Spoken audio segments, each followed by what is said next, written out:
Hey folks, and welcome to another episode of This is HCD. Today on the show we have Jenni Parker from Humanly in the UK. Now Jenni is a designer focused on social impact and actually came through from a recommendation from my very good friend Rachel Dekas. Thanks Rach.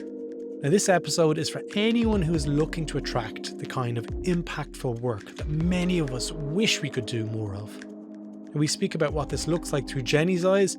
We also speak about what that work does not look like and the parameters that Jenni places in to select work. Jenni is a remarkable person and I feel so lucky to have connected with her, and I thank her so much for her time. I know you're going to enjoy it, so let's jump straight in. Jenni Parker, I'm delighted to welcome you to the podcast. This is HCD, a very warm welcome. Delighted to have you here. Thank you. Great to be here. So for our listeners, I always start off the episode by asking the guests, tell us a little bit about themselves, where they're from and what they do. Some people listening to this podcast I know already will be familiar with your work. But for those people who don't know Jenni Parker, maybe introduce yourself. Tell us a little bit about yourself and what you do. Absolutely. So I'm Jenni. I'm originally from Glasgow. Well, not really Glasgow. Any Scottish people will now be offended because it's not really Glasgow. I'm from a place near Glasgow. All right. But I've lived in London for sort of 10 years or so. And that's where I started my design studio, Humanly, in 2017. And we focus on utilising human-centred design and participatory design for social impact. So we do lots of work with charities, government and organisations that aim to have a social impact. Absolutely brilliant. I love hearing of the application of design for social impact. But maybe give us an idea of some of the projects that an organisation like yourself might get to work on and have exposure to. Wow, it's been really varied. I would say we've been incredibly lucky that we've had the chance to work on lots of different issues, and that's something that I've always been really interested in. I think anyone who gets into consultancy naturally is a very curious person and wants to be working on different things all the time and not the same thing for years and years. So it's really spanned everything from disability to climate change to education, employment support. I mean, really, I'd struggle to list all the things we've worked on. We've done a lot of work in health and social care, and recently we've done quite a lot of work with children and young people as well. So some of our clients bring us in to do research, particularly sort of really creative research, and we're often brought in to engage people who really need that inclusive, sensitive, thoughtful process when designing the research to really meaningfully engage them. And then that moves into generating ideas through co-creation and prototyping as well. So every project is different, which I'm very happy about. Yeah, I know an awful lot of designers that I've coached or have trained. They might be working in organizations that, how should I say this? They follow the more, doing air quotes here for anyone listening on the podcast and not on YouTube, the air quotes, the traditional kind of double diamond approach where they're very much around generative ideas and then they implement stuff and it doesn't really feel very satisfying for them. It doesn't align to their purpose. What happened before you started Humanly? Like, what was the journey to this point? Because I know a lot of designers want to use design for good, and they struggle to get to where you've got to today. So are you okay? Like, again, I'm putting you on the spot here, but are you okay to talk a little bit more around that journey? Because I'm sure it wasn't a case of like, what day is it? Next month, I'm going to start my design agency and we're going to do social impact. What was that journey like? Right. Well, it's interesting. Well, I did kind of always want to start my own business because my dad ran his own business. He was a printer and he always told me to start my own business. So I kind of did always want to do that, but I didn't know what it would be. Then, when I was deciding what to study, I wanted to do psychology because I was really interested in how people think and how people behave and just very curious about people really, and what makes them tick. And I did a year of psychology in my final year at school, and I realised that I would be a terrible psychologist because I immediately Why? would just want to solve everybody's problems, and that's not that's not really what it's all about. Fair So enough. I started frantically looking for something else to study. I was literally going through prospectuses in a panic, and I found product design. And I thought, well, that's cool, because then I could understand people and their problems and then come up with solutions. And I always liked, creative subjects as well. So I ended up doing product design, did really enjoy it. I wasn't that great at giving physical form to things. I was good at the functional side, less so the aesthetics, I would say. And I really loved user research and prototyping and all the bits where I got to really spend time with people who were affected by the problem. So yeah, and then I found out about service design from one of my lecturers. This was probably sort of 2005, 2006, and he told me, oh, you really need to look at the service design agencies down in London, like Livework and Engine. And it's like, you need to check it out. I think, this would be really up your street. And yeah, I went down to an event called Design of the Times 2007 in Newcastle. And I saw loads of really inspiring stuff from like Think Yeah. Public and people like that, and things that were sort of emerging in the UK around public sector and service design. And I was like, yeah, this is what I want to do. And yeah, also got really interested in Hilary Cottam's work. She won Designer of the Year when I was at uni. And I remember reading a product design magazine and an issue about Hilary's work. And she had been doing some really interesting stuff, reimagining prisons as sort of communities. Nice. And I was like, hang on a second, I'm doing briefs here at uni to redesign. I had to redesign a bin. I had to design a bin, Gerry. I was like, I don't want to design bins. I want to design systems. This is much more exciting. Well, do you know what? So Bins are really, really, I find that really interesting, but you've also insulted all the bins around the world, I'm so because sorry to all the bin designers. all those bins are like, they're going to be looking out for you now. The next time you go to try and put a bit of rubbish in, they're going to snap your Yeah, hand off. this is it. Bin Hashtag not all design is class, bins. though. Tell me about the bin design, because I'm into bins, believe it Oh, or I not. really, really Yeah. don't want to discuss the bin You project. don't? I've locked it away in a part of my memory that it's Why? gone. I mean, like, it's so, like, I love the whole kind of journey of waste. This is the sort of stuff you get to talk in this podcast, by the way. There's Right, never, right. ever going to be a dinner party on this earth. Whereas, like, what we talk about next, you go, let's talk about bins. But, like, I find them fascinating. But what is it about that Yeah. project that you don't want to talk about? I think it just wasn't what I was interested in. I mean, I did actually get very interested in sustainability when I was doing product design. Yeah. But weirdly, that didn't really come up in the bin project. I think our bin might have smelled nice. I think it might have been made of a type of plastic that smelled nice, which seems frivolous in retrospect. So, All right. Well, we'll but move off the topic I've because it's moved away triggering. from bins now, Gerry. This is all in the past. I've redefined myself as a social impact You did. designer. And what I did after that was I studied service design, well, product service system design in Yeah. Milan. And then I got an internship in Italy at an organisation called the International Training Centre of the International Labour Organization, Right. which is really catchy. And it's a UN agency focused on workers' rights. And I had a great professor out there who got me this sort of interview for this internship. And I was looking at how mobile phones were being repurposed for education in developing contexts. And then I got a job at UNHCR in Budapest in the tech team, which is hilarious because I had a dumb phone at the time, and I was sort of helping design smartphone apps. And when my boss realized I had this like Nokia dumb phone, he was really concerned, but it worked out okay.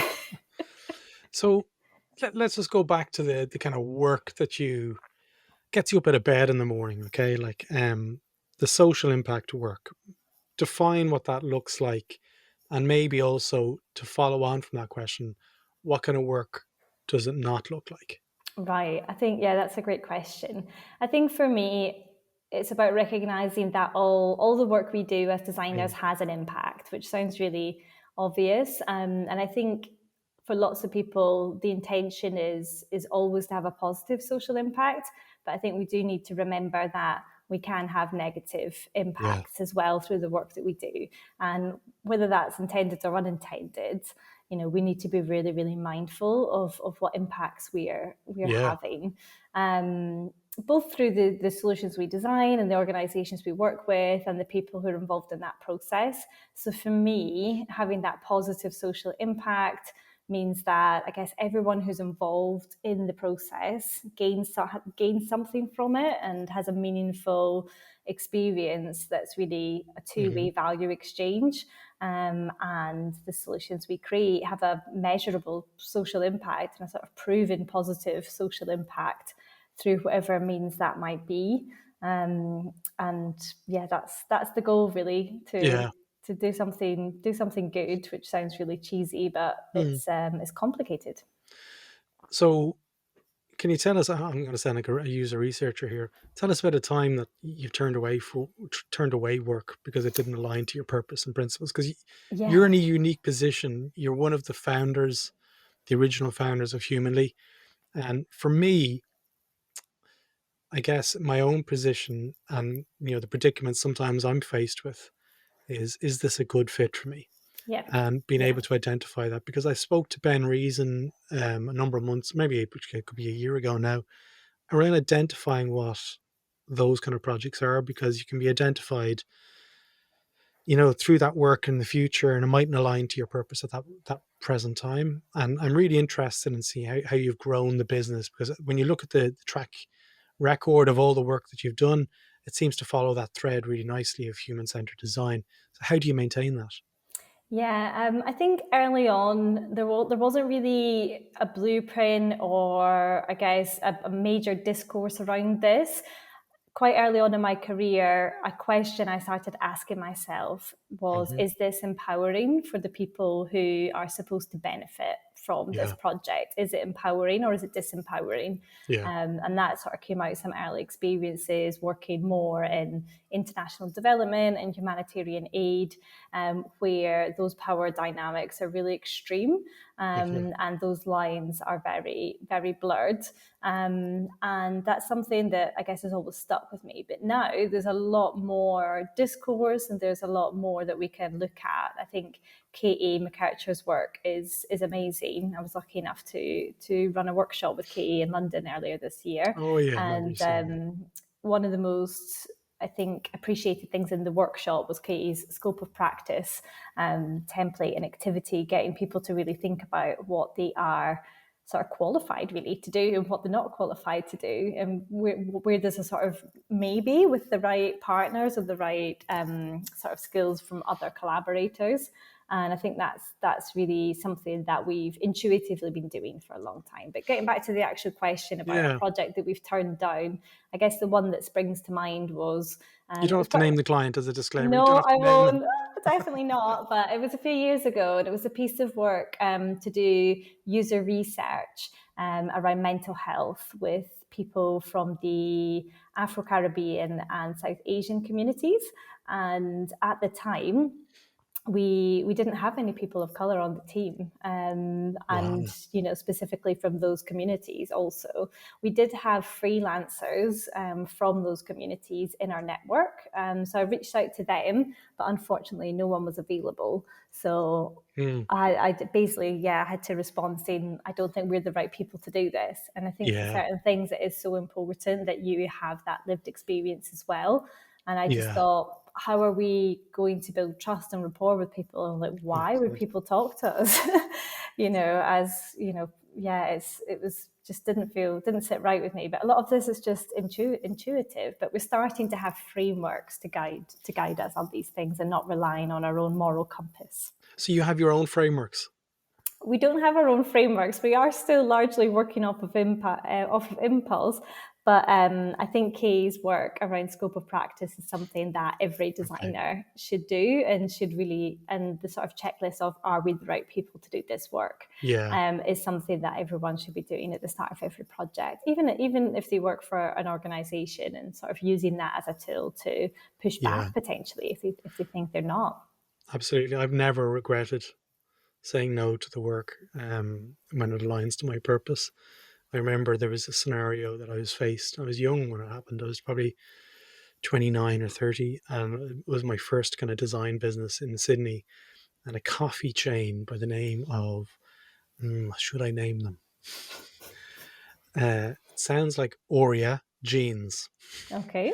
and they're pretty big over there. And I met them, and I remember being out for dinner one night, and all my friends, I was like, "Oh yeah, I just got hit up by that coffee chain." And they're like, "Oh, okay, right." I said, "Why would you do work for them?" And I was like, "Why?"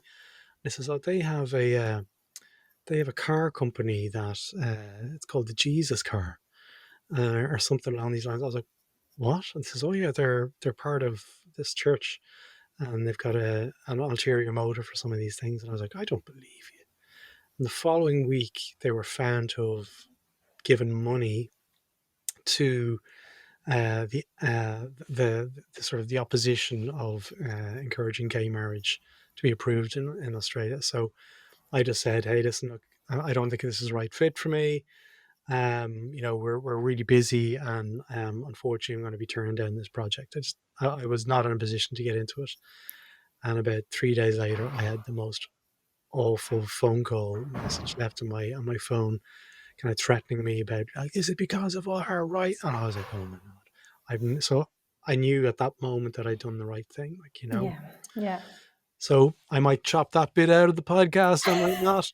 Um, I can't wait to find out. no, but But that's the yeah, truth. Like, it you've was, absolutely got to share the same values if you're going to work together. And I really see that between yeah. agencies and clients. I don't like that agency client dynamic at all. We always say that really we see the people we work with as partnerships, and it's a collaboration, and we are a team. And everyone on the team needs to be on the same page. Otherwise, it's not going to be a successful piece of work. As regards, you went through a really kind of formative experience. You mentioned you went to Polytechnico, didn't you? To Milano, Yes. Yeah. studied Yeah. service Yeah. design there. You worked before getting into this space. What I'm seeing more and more of, it seems to happen around now to May. I'll start to get maybe 2 or 3 emails a day, and they'll be coming through from people who are getting ready to finish university, and they're looking Yeah. straight away to get into that whole kind of world of purpose-led service design. And Yeah. for whatever reason, the podcast and popularity and stuff, I get emails saying, "Hey, do you have any work?" And Yeah. typically I don't. I'm a one-man show. I scale up and partner with people I've done work with before. Probably not too dissimilar. I'm speaking out of hand. It's too dissimilar in how you might scale up your own kind of project teams. Mm. How do you handle those kind of conversations with emerging talent who really, like, I mean, it took me a couple of years out of uni to really kind of realize this is what I want to do, but it seems to be happening earlier, and young emerging talent aren't prepared to take on the projects that may cause them to kind of question their purposes or purpose. Um, what advice do you give to those people? Do you have anything specifically you say to them? I'm sure you get emails as well. Yeah, we get so many inquiries, even just people who want to talk to us and hear about how we got into it and the type of work we do.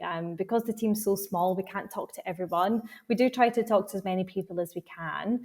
And for those that we can't talk to, because say it's a particularly busy time for us, we'll always try to offer some encouragement, send people some links for things to check out, things to get involved with. I often link to your podcast Yeah. and Service Lab, Service Lab, which is an event that I used to be involved in running that has lots of great events and talks, Yeah. mainly social impact focused.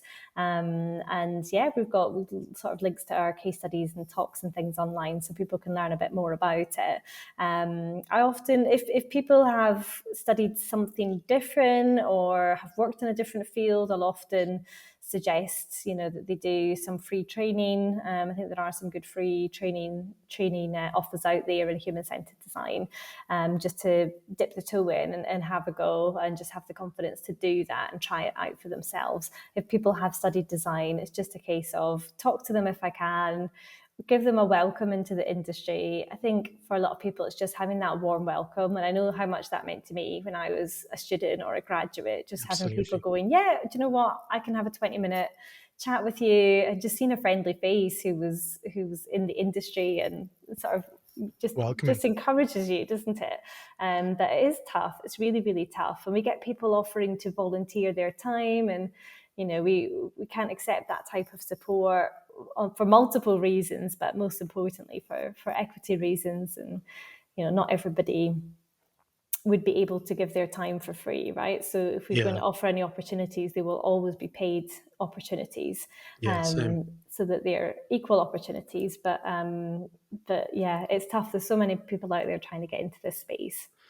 Yeah. And I think it's probably going to get harder and harder to do it, especially if you're trying to follow this kind of path of social impact, and you've pretty, put your colors to the mast much earlier. Like, it's taken me a long time to really kind of align to my own purpose. It's been a journey, but it is a journey that's taken me, probably 15 years, 20 I years. think I there don't know. are opportunities to Mm, sort of fly that flag in all organisations, though, and I think yeah. with the younger generation that are coming through, they are scrutinising things a lot more closely, and I think Hmm. the sort of greenwashing or sort of CSR initiatives that might have satisfied past employees, Hmm. aren't possibly going to wash anymore with people. And I think people are going to be more demanding on organizations to have those values. I think that's quite exciting. Yeah, it is. Like, but I think it might take a while for organizations to catch up to that kind of perception, because I still think an awful lot of organizations are expecting you to hit the ground running and be able to deliver value like after the first week.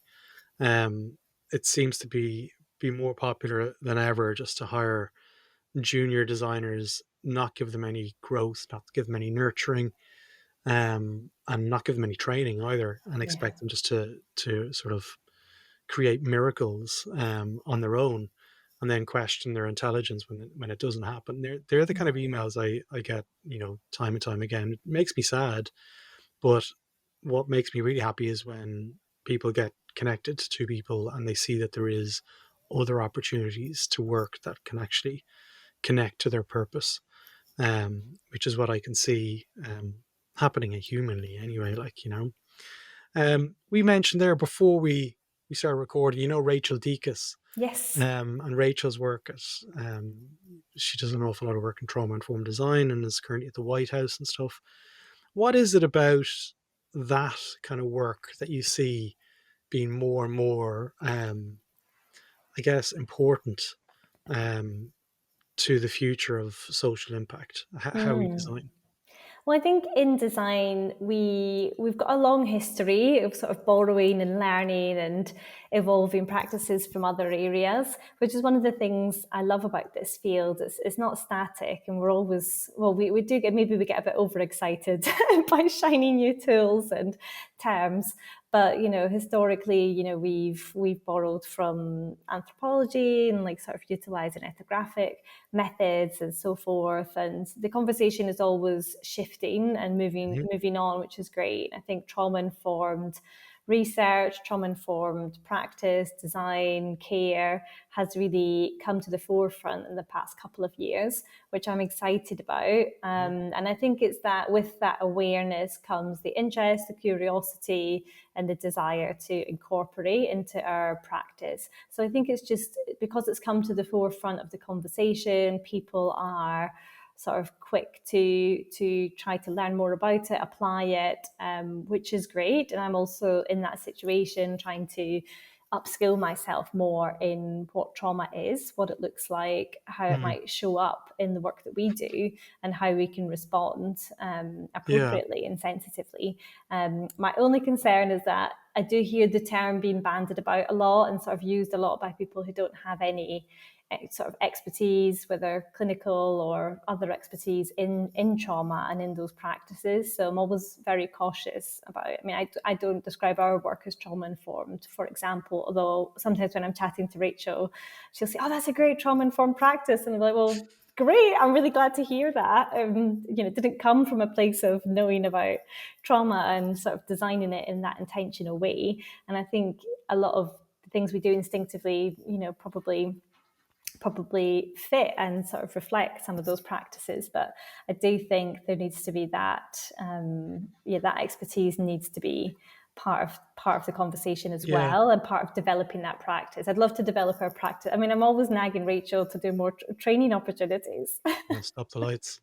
What do you say in Dublin? That's a real Irish phrase. Stop the lights, as in, like, don't go any further. Like, I've been there, but it's we've done work before, myself and Rachel, and it's great fun. So Rachel, if you're listening to this, Maybe think about doing some training. maybe think about doing some training, Rachel. But yeah, there's other people out there doing trauma informed training at the moment. But for me, whenever I've seen Rachel do it, like, there's just so much care and thought put into the content. So Yeah. hopefully Yeah. Rachel gets to do more of it. You mentioned there before, and you might kind of go, Gerry, don't mention that. I can't talk about it, but I'm going to mention it. You said you're doing some work with the Asthma Society. Can you talk about this? Asthma and Lung UK, yeah, I can talk Asthma. about that. Yeah, that's what we're up to at the moment, which has been really enjoyable actually. We are looking for innovations that help people with lung conditions to move more and become more physically active. And what we're going to do is offer those innovations 8 weeks of user testing.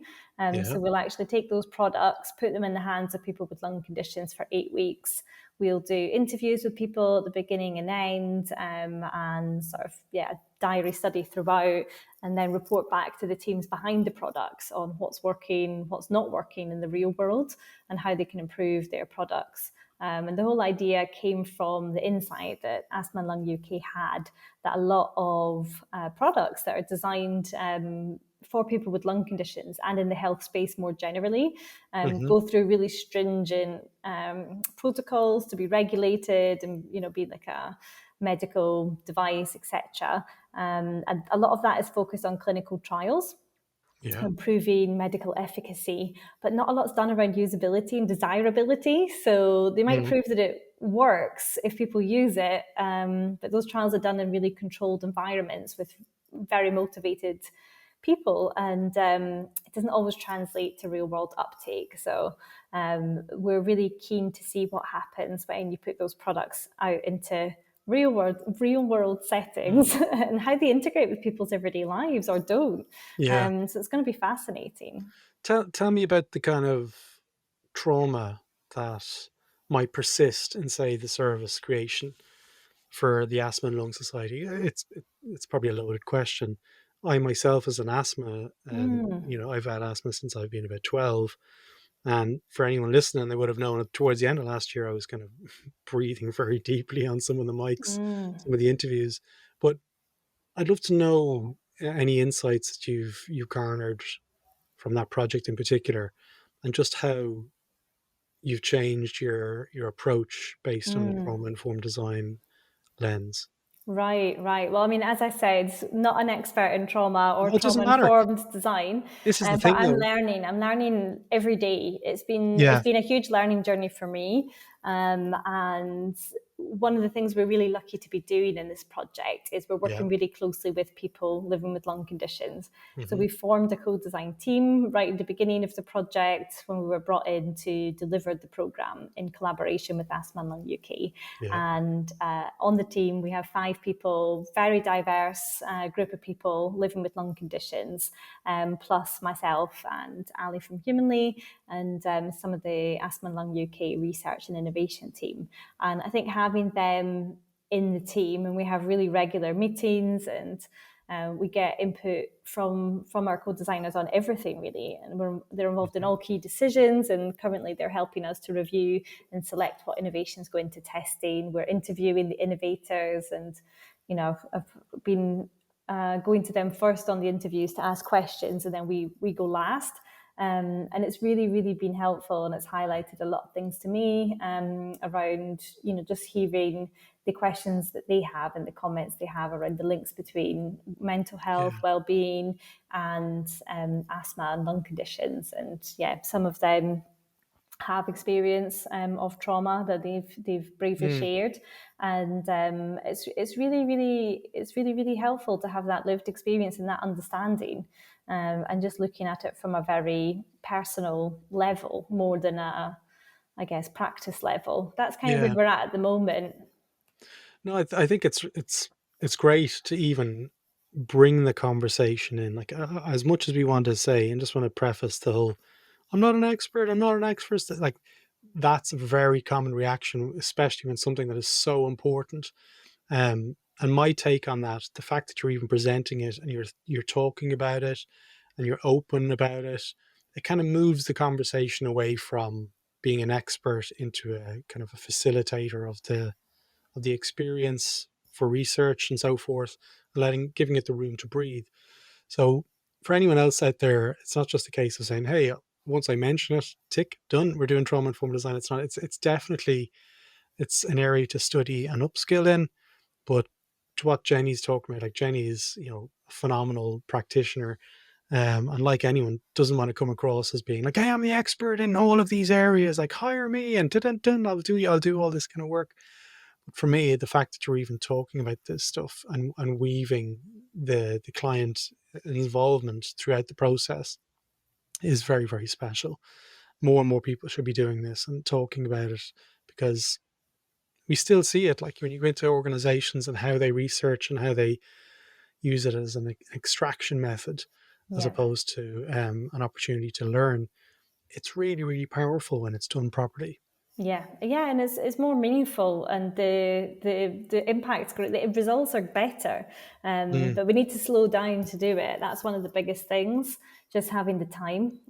This project is a year long, so we've got the time to do it justice, Oh, which is nice. great.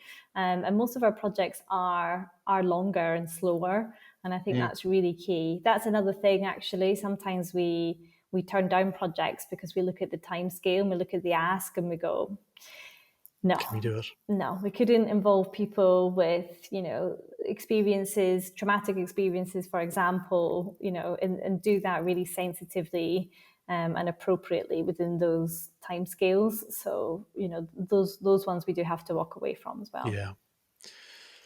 Well, look, what's the future like for Humanly? It's February when we're recording this one, folks. Hopefully, we get it out as quickly as possible.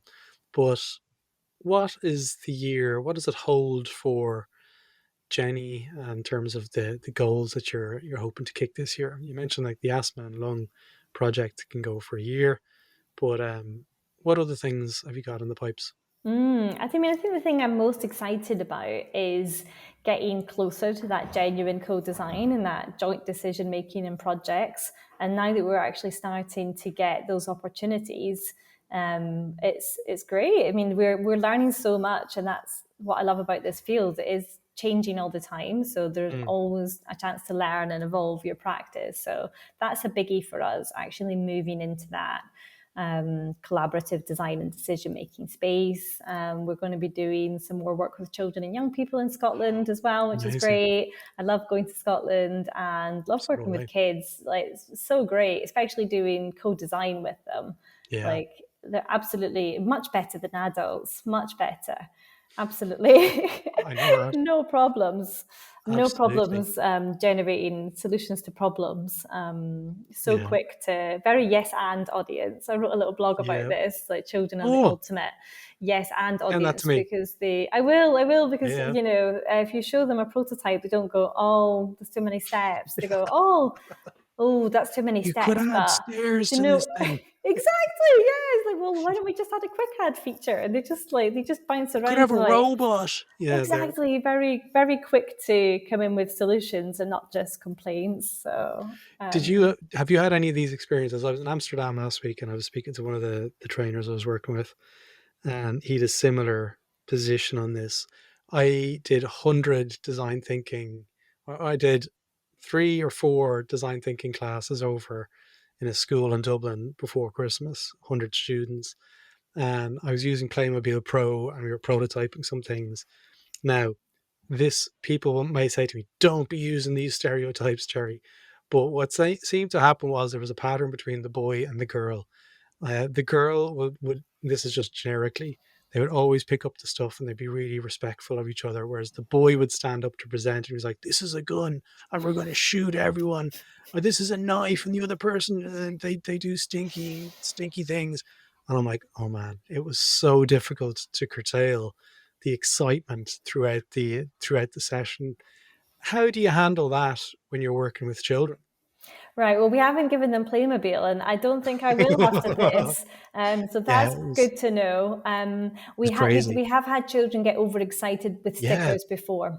We found that there's a real balance between giving really creative, fun materials that they want to use, I but you can overdo it and just yeah, get stickers all over people's faces, yeah. and no actual outputs that are usable for I research found or that design purposes. So, yeah, 100%. That's a really yeah. good point. Actually, I hadn't really considered the materials being fit for the age group. Even though they're 8 or 9, it just seemed that 50% of the class were like really kind of cognizant of each other and listening, and whereas it just seemed that this bunch of boys were out to get me, and I was like, can you just sit down and try and be sensible? I know you want to have fun, but it was a Yeah. real an effort and patience on Yeah, my it's so own. interesting. We did a session once in a school and we were told it was a class of boys, and we were told that, to expect chaos, that they would be very unlikely to be polite and respectful and all these things.